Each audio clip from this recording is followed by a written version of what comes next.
Well, good afternoon, and thank you for being here today. I'd like to thank the thousands of our employees who worked so hard to make sure that our schools were ready. 99% of the opening went very well, and I'm very proud of the work that was done. I visited 10 schools this week, and I saw our teachers engaged in great teaching, and more importantly, I saw and witnessed our students engaged in great learning, and that's why we're all here. Unfortunately, as you all know, we had some major issues with our transportation department this week. And although we've seen some improvements, we had about 40% of our buses that were running late on Monday. Today that number has dropped to 26%. Although I applaud the progress that's been made, it's not fast enough, particularly for those parents and students who are negatively impacted by that lack of progress. Again, I do appreciate the progress that we've made, but it's not sufficient. I want to take a moment and ask our business community, like I did today at the Chamber of Commerce, to be patient with their employees. If we've got employees who've run late this week or will run late early next week, I ask that you work with us and work with them, as our students are our top priority, and our businesses have responded to that, and I just ask that they please, again, work with us. The bulk of the changes that Mr. Burke will talk about will be implemented early next week. This weekend we will have all hands on deck, mechanics and others making sure that our buses are fueled up, operating and ready to go for Monday morning. All the routes that have been corrected this week and hand developed will be entered online, and we'll begin contacting all the impacted parents and communicating with them about the new routes and times. To provide further detail on our progress and the work we still have ahead, I'd like to call on our Chief Operating Officer, Mike Burke. Mr. Burke? Good afternoon. I just want to speak a little more in detail about what's going on kind of behind the scenes to correct the issues we have. And as I mentioned Wednesday, our big issue is really correcting the routes, to get the routes so that they allow adequate time for the drivers to get to school on time. And we have there's a core routing team that had been working throughout the summer. They had about 6 people on it. We have tripled the size of that team. I've recruited staff from the financial areas and our information technology department. These are high-level staff members with a great deal of expertise in various computer systems and great attention to detail.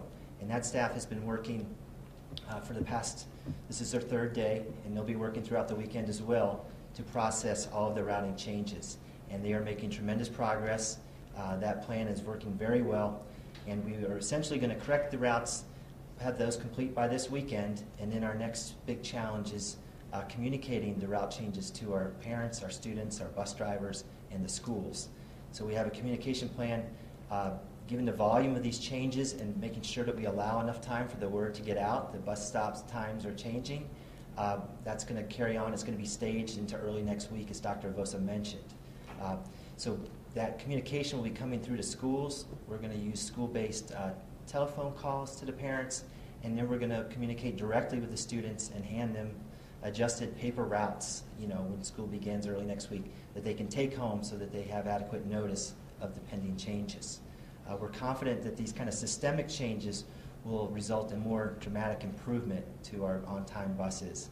The improvement we're seeing this week is really dealing with issues kind of almost on an individual basis, fixing things here and there, but the big fixes are going to be implemented early next week, beginning Monday, Tuesday, and Wednesday.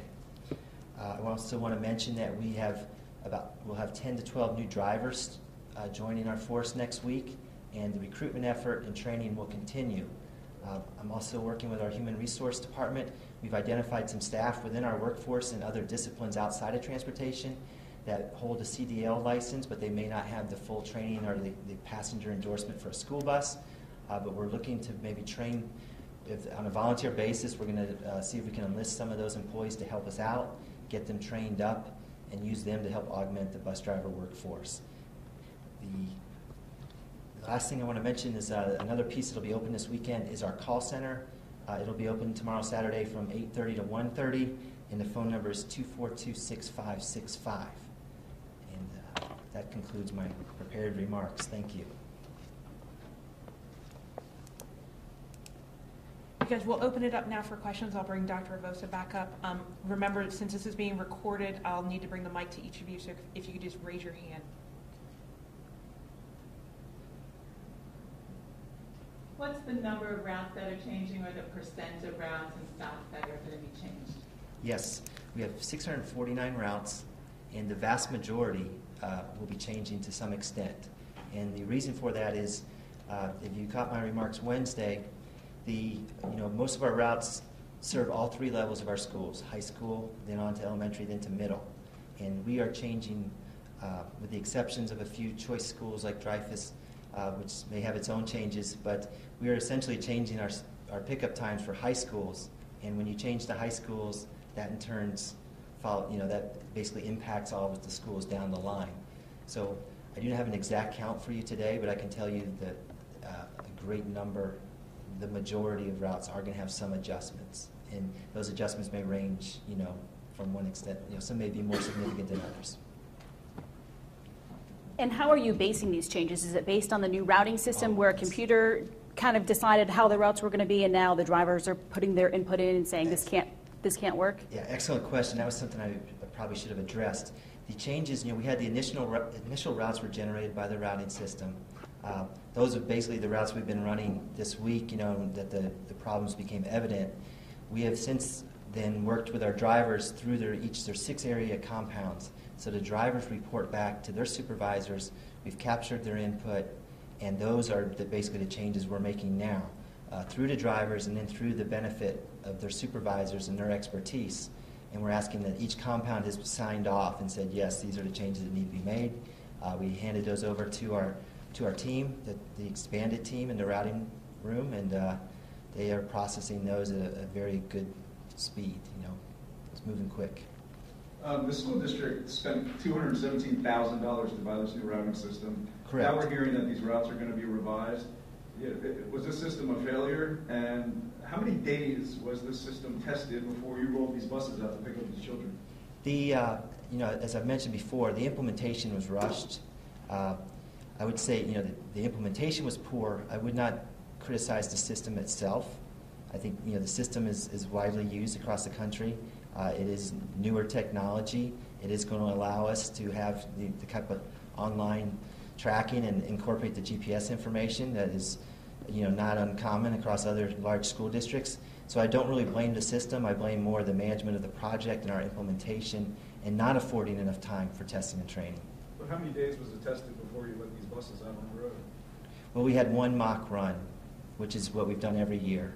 The Thursday before school, the drivers had their routes, and they do basically a dress rehearsal with no students on board. Was it clear at that time that something was wrong?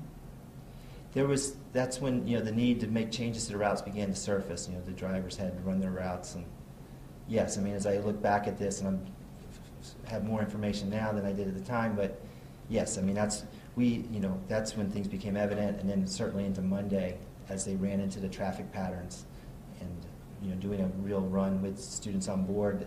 The loading of students and unloading of students, that slows things down too, whereas a mock run, the drivers are simply driving through their stops.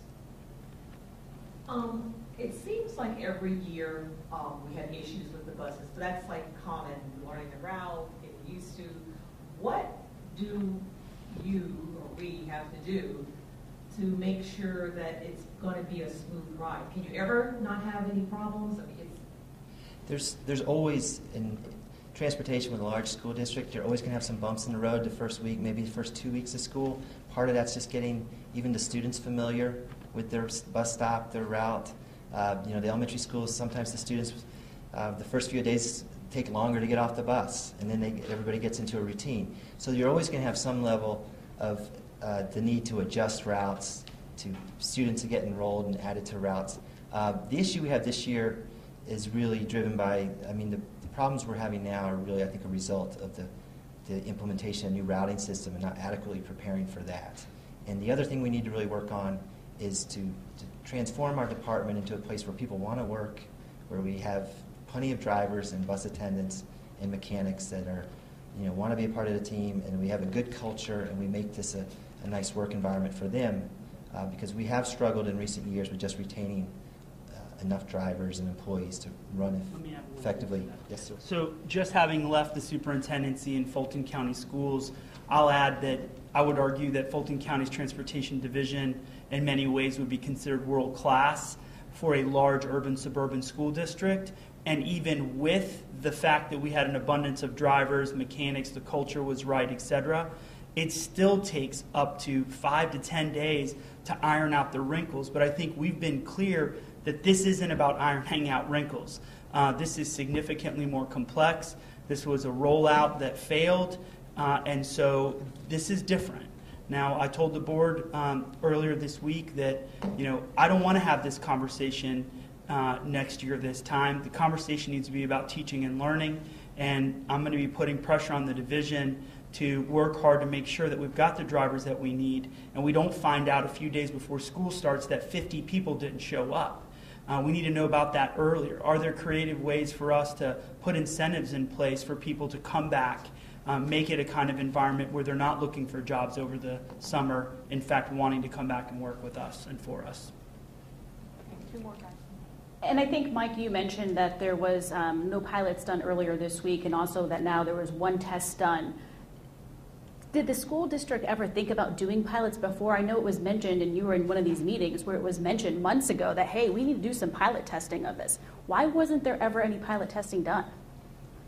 I don't recall those comments. The only testing that's ever been scheduled was the one traditional mock run. Our driver's contract is a 180-day contract. We do pay him an additional day to do that mock run, but that's not built into the calendar or the contract. And so the contract was approved about a year ago, correct? Right. We made we contracted with the routing software. That was done in June of 2014. The purchase order was issued in August of 2014.